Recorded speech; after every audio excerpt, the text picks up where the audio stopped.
Here are 5 reasons why new box truck owners fail. If you guys don't know me, my name is Kobe King. Last year we did 1.2 million in gross revenue, and I just purchased my 5th truck. The first reason why box truck owners fail is picking the wrong truck. When starting off in the business, if you're not buying a truck that's brand spanking new and you're getting a used truck like I do and like so many others do, you have to make sure you pick the right truck. Now, there's so many trucks out there that you can get. There's different specifications for each truck and each brand type of truck, and you want to make sure that you get the right one so that when you get started in the business, you want to make sure that everything runs smoothly for a long period of time. The different specifications of trucks are the miles of the truck, the engine type of the truck, the brand of the truck, the transmission of the truck. There's so many different types that you need to know and need to make sure that you get the right ones when it comes to picking the right truck and picking for your first truck. Now, I personally buy Freightliner M2s 106. That's my favorite brand. There's many other trucks that you can get, but personally, I like that brand. That's why I've continued to build my fleet with. When I'm looking for a truck, I'm trying to find a truck that has 200,000 miles or less. Closer I can get to 100 as a used truck, the better. Cummins engine, an Allison transmission, and making sure the truck has been maintained properly. I personally don't recommend buying international trucks if they don't have a Cummins engine and they don't have Allison transmission. I also personally don't recommend buying Hino trucks if they don't have a Cummins or an Allison, although Hino trucks are a little bit better. I'm gonna just go out and say it. If it's not a Cummins engine, if it's a Cat, if it's anything besides Cummins in Detroit, I'm gonna say that the engines are just trash. Personally, that's the experience I've had. I'm living proof. I purchased the wrong truck at a time, and it set me back for a long period of time because I continued to work on that truck over and over again. I tried to find mechanics that would work on that truck, international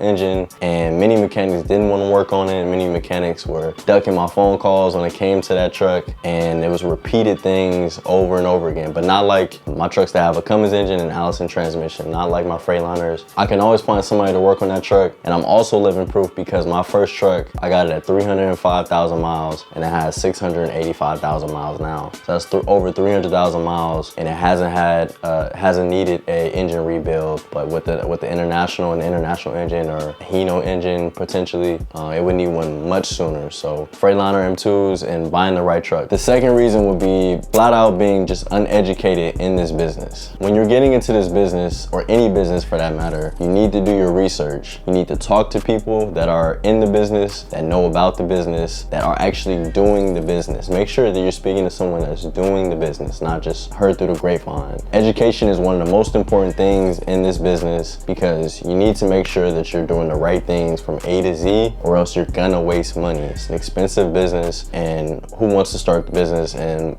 potentially waste funds? And watch my videos. For those that don't know, I had started my YouTube over 2 years ago. When I was kind of getting started in the business, I had already had 3 trucks, but I didn't know and understand the business fully. I just was making money. I took time away from YouTube to be able to make sure I could get the business right from A to Z, make sure that I knew everything that I needed to know, spend the time I needed to grow, be a business owner, work in the business, and be able to, work and build with my drivers that I had at the time. All the game I'm giving you guys in these videos is because I've been there, I've made the mistakes, I've had the problems that many people are having or may have in the future, and ultimately I just don't want you guys to have to face them if I could, help it. And this leads me to my next reason. You need to make sure you have a mentor or someone that is doing the business, has done the business, and can teach you about the business on a daily basis, weekly basis, monthly basis, as you're going through the grind of box trucking, trucking in general. Whether that's me or anybody else, you want to make sure that you can accelerate your process and not make the mistakes. Everyone knows the market is not the same as what it was 3 years ago, but we're all still building the same, we're all still making money, but wasting time and money is not what we should be looking to do. Find a mentor, find someone you can learn from, and build from the beginning, from day one. I'll give you guys an easy example. So the other day, one of my students that I work with, his truck and his driver was on the road. They were driving through New Mexico. The driver heard some kind of sound. He thought that,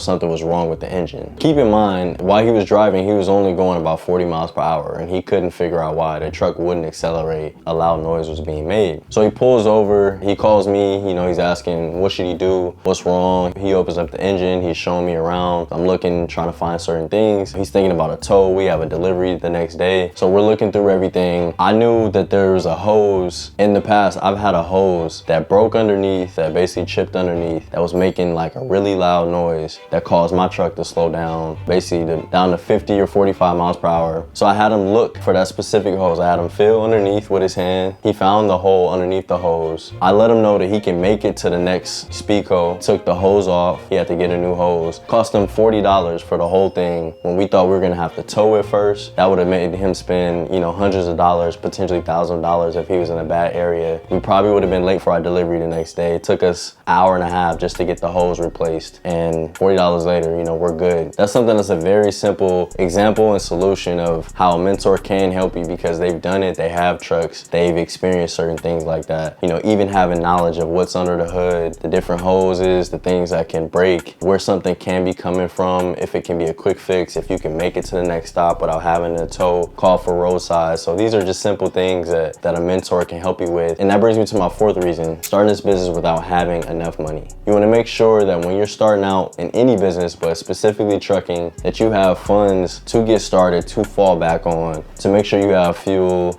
Anything that can come about unpredictably, you want to make sure that you're ready when these things arise, if they ever do. I always recommend people to have at least bare minimum $5,000 after they purchase their truck, get insurance, and they're ready to hit the road. Their MC is active. Bare minimum $5K. The reason I say that is because that's plenty money to get you, you know, fuel for basically 2-3 weeks to get out there, OTR, to start driving. The goal is to have more than that. So if you can have more, even better. You're better prepared. And if you can't save, make that a priority before you start the business. Practice your saving habits. Put away money. An easy thing that I do, that I started doing, you know, years ago, I basically just live off my credit card. I save everything else. Everything I make, I live off my credit card. I pay it off. Everything goes to savings. That's building my credit. That's making sure I don't overuse funds on that card. I give myself a limit and I save the rest. Make sure you're saving. Whatever thing you do to be able to save and to build good habits before you start the business, make sure you're doing them so that you're prepared when you do start. And the fifth reason, and one of the most important things, if not the most, is mentality.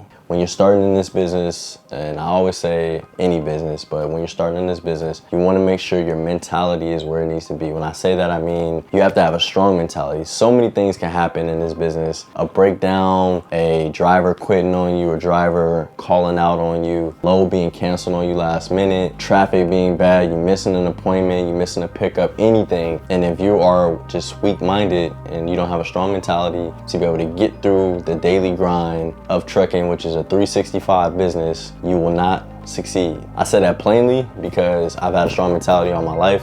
So I'm perfect for this business. My grind is unlike anybody else's, but yours has to be the same. And if you haven't done these things before, you can get that mentality, but you have to know that going into it. There's gonna be days where they're just tough days, and sometimes you're gonna feel like things are piling on you. A mentor, the right truck, making sure you're saving, you have savings funds, all these things play a part, and they also help your mentality because you know you're well prepared.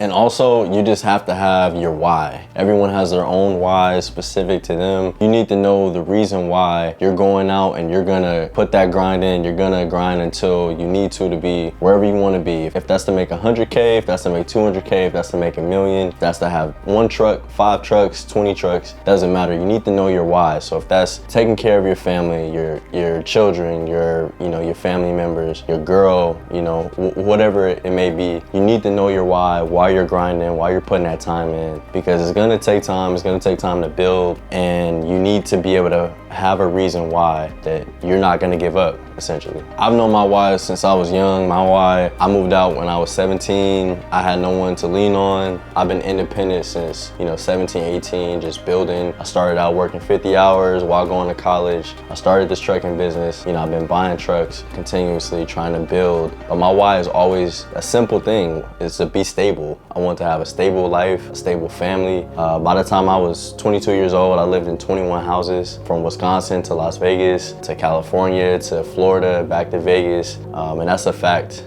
And now it's to build for my future family. It's to be able to help provide for my loved ones. And it's to save money, you know what I'm saying? It's to build, to be able to buy things that I want to buy. I want to go places when I want to go to them until I have a family and things of that nature. But for the time being, I'm building for myself, for my loved ones. That's my why. And like I said, everyone has their own, but make sure you know yours. So again, my name is Kobe. If you guys haven't already, make sure you like and subscribe. Make sure you comment. Make sure you comment your questions. Make sure you follow my Instagram at KKingTrucking. King. I'm out here with you. I'm not somebody that's just sitting in this chair with no business. My business is growing just like yours is and will be. And, you know, keep following, keep liking, keep subscribing. I appreciate you guys. Peace.